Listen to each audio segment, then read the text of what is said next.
Elif, İnce Mehmet romanı nerede? Yatak odasına bak hayatım.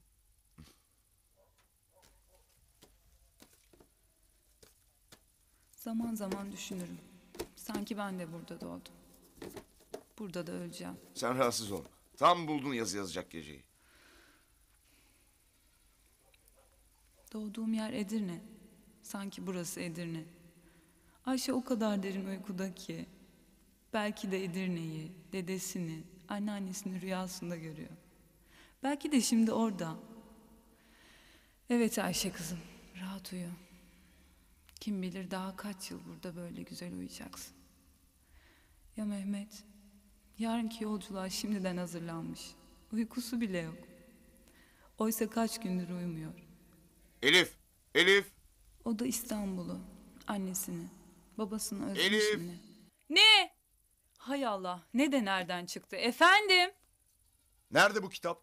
Hala bulamadın mı? Bulamadım. Komidine bak hayatım.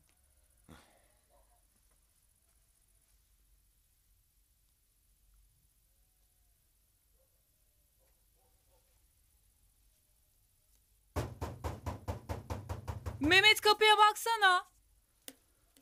Tamam ben bakarım, sen rahatsız olma.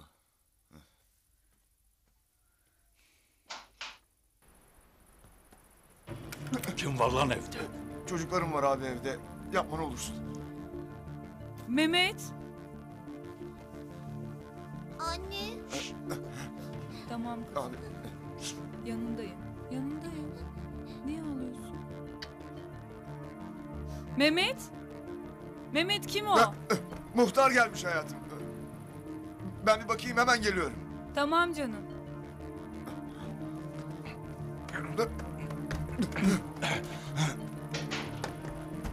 Hadi uyu, ben yanındayım tatlım. Anne ne zaman gidiyoruz? Sen uyu, yarın konuşuruz, tamam mı?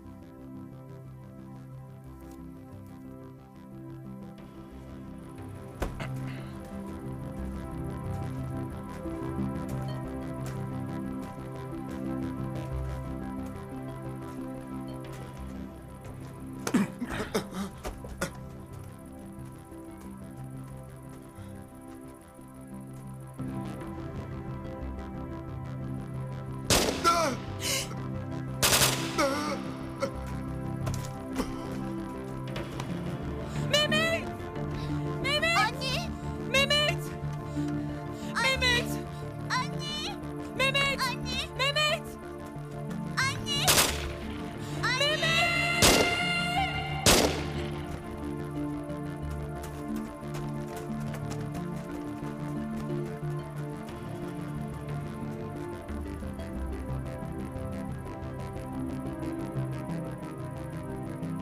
Koşun! Koşun! Ne oluyor lan? Ateş etti koşun! Durun koş!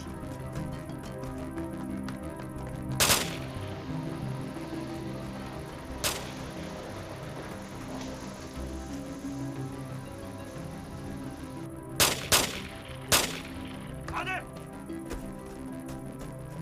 Koşun lan sağ tarafa lan! Sağ tarafa!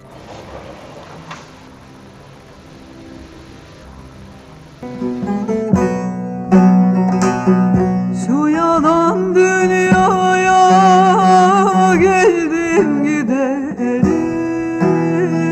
gönül senden özge yar bulamadım, yar bulamadım. Yaralandım algamlara bedendim,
yaralandım